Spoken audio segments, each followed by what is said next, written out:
হযরত জাবের রাদিয়াল্লাহু আনহু থেকে বর্ণিত, নিশ্চয়ই রাসূলুল্লাহ সাল্লাল্লাহু আলাইহি ওয়াসাল্লাম বলেছেন, যে ব্যক্তি আজান শুনে এই দোয়াটি বলবে, হাল্লাত লাহু শাফাআতি ইয়াউমাল কিয়ামা, কিয়ামতের দিন সে আমার শাফাত লাভের অধিকারী হবে। অর্থাৎ কঠিন কিয়ামতের দিন যখন বান্দা হিসাবের মাধ্যমে জান্নাতে যেতে পারবে না, তখন আমি নবী করিম সাল্লাল্লাহু আলাইহি সাল্লাম শাফাত করে তাকে জান্নাতের অধিকারী করে দিব। সুবহানাল্লাহ।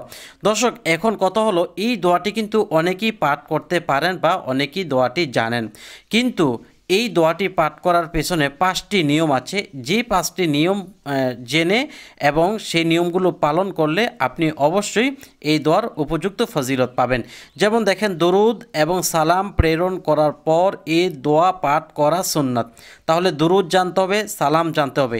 তার আগে আরও 2টি কাজ আছে। এখানে আপনারা সর্বোপরি মিলিয়ে দেখুন যে আজানের ক্ষেত্রে 5টি সুন্নত রয়েছে, যা ইমাম ইবনুল কাইয়ুম তার জাদুল মাআদ কিতাবে উল্লেখ করেছেন। প্রথম হলো আজানের উত্তর দেয়া সুন্নত, যেটা আবু সাইদ খুদরি রাদিয়াল্লাহু আনহু থেকে বর্ণিত যে রাসূলুল্লাহ সাল্লাল্লাহু আলাইহি সাল্লাম বলেছেন, তোমরা যখন আজান শুনবে তখন মুয়াজ্জিন যা বলেন তোমরা তাই বলবে। সুবহানাল্লাহ। তো আপনি মুয়াজ্জিন যা বলবে তাই বলবেন, শুধুমাত্র হাইয়া আলাস সালাহ, হাইয়া আলাল ফালাহ, এই 2টা বাক্য যখন বলবে মুয়াজ্জিন, তখন আপনি বাসা বাড়িতে যেখানেই থাকেন না কেন, শুধুমাত্র টয়লেট ছাড়া যে কোনো অবস্থায় থাকেন, কাজরত অবস্থা থাকেন, অথবা আপনি যদি অন্য কোনো জিকির আজকারে লিপ্ত থাকেন, তাহলে আপনি আজানের এই জবাবগুলো জিকির বন্ধ করে দিবেন। সেটা কি? লা হাওলা ওয়ালা কুওয়াতা ইল্লা বিল্লাহ, শুধুমাত্র হাইয়া আলাস সালাহ, হাইয়া আলাল ফালাহ বলার পরে। আর এছাড়া বাকি যেগুলো বলবে সবগুলোর ক্ষেত্রে আপনার উত্তর ঠিকই থাকবে। এরপরে 2 নম্বরটা দেখেন যে আজান শোনার পর নিম্নোক্ত দোয়া পড়া সুন্নত, যেটা হলো আপনার আজান দেওয়া শেষ, এরপরে আপনি এই দোয়াটি পাঠ করবেন, এটা পাঠ করা সুন্নত। আশহাদু আল্লা ইলাহা ইল্লাল্লাহ ওয়াহদাহু লা শারীকা লাহু ওয়া আন্না মুহাম্মাদান আবদুহু ওয়া রাসূলুহু রাদিতু বিল্লাহি রাব্বান ওয়া বিমুহাম্মাদির রাসূলাম ওয়া বিল ইসলামি দীনা। দর্শক, এই দোয়াটা পাঠ করার ফলে কি লাভ হবে? গফিরা লাহু যামবাহু, তার গুনাহসমূহ মাফ করে দেওয়া হবে। সুবহানাল্লাহ।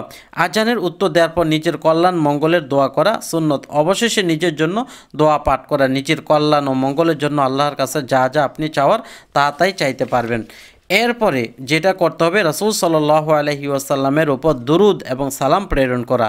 তো দুরুদ ও সালাম পেশ করার বিষয়, যে দুরুদটা পড়বেন এটা কোন দুরুদ, এখানে লেখা আছে যে দুরুদ দ্বারা পূর্ণ দুরুদ ইব্রাহিম উদ্দেশ্য। রাসূলুল্লাহ সাল্লাল্লাহু আলাইহি ওয়াসাল্লাম বলেন, কাব বিন ওজরা রাদিয়াল্লাহু আনহু থেকে বর্ণিত, তিনি বলেন, আমরা রাসূলুল্লাহ সাল্লাল্লাহু আলাইহি ওয়াসাল্লামকে জিজ্ঞেস করলাম, কিভাবে আমরা আহলে বায়াতের প্রতি দুরুদ প্রেরণ করব? আল্লাহ অচিরেই আমাদেরকে তা জানাবেন। তখন রাসূল সাল্লাল্লাহু আলাইহি ওয়াসাল্লাম বলেন, তোমরা বলো এই যে দুরূদ শরীফটি, আল্লাহুম্মা সাল্লি আলা মুহাম্মাদিন ওয়া আলা আলি মুহাম্মাদ কামা সাল্লাইতা আলা ইব্রাহিম ওয়া আলা আলি ইব্রাহিম ইন্নাকা হামিদুম মাজিদ। আল্লাহুম্মা বারিক আলা মুহাম্মাদিন ওয়া আলা আলি মুহাম্মাদ কামা বারাকতা আলা ইব্রাহিম ওয়া আলা আলি ইব্রাহিম ইন্নাকা হামিদুম মাজিদ। এই দুরূদ শরীফ পাঠ করার পর এরপর আপনি উল্লিখিত দোয়াটি পাঠ করবেন, যেটা নাকি আমরা পাঠ করি। এখন বুঝতে পারলেন যে আমরা যে সরাসরি আজানের পর এই দোয়াটা পাঠ করি, এটা সহি নিয়ম নয়, এটা সঠিক নিয়ম নয়। সঠিক নিয়ম হলো আজানের পর আপনাকে দুরূদ শরীফ পাঠ করতে হবে। দুরূদ শরীফ পাঠ করে এরপর এই দোয়াটি আপনি পাঠ করবেন। আল্লাহুম্মা রাব্ব হাযিহিদ দাওয়াতিত তাম্মা والصلاة القائمة آت محمدا الوسيلة والفضيلة وابعثه مقاما محمودا الذي وعدته ইন্নাকা লা তুখলিফুল মিয়াদ, এই শব্দগুলো নাই, এটা হাদিসেও নাই, আপনারা সেগুলো পড়ার প্রয়োজন নেই। ও আত্মা এতটুকু পর্যন্তই পাঠ করবেন।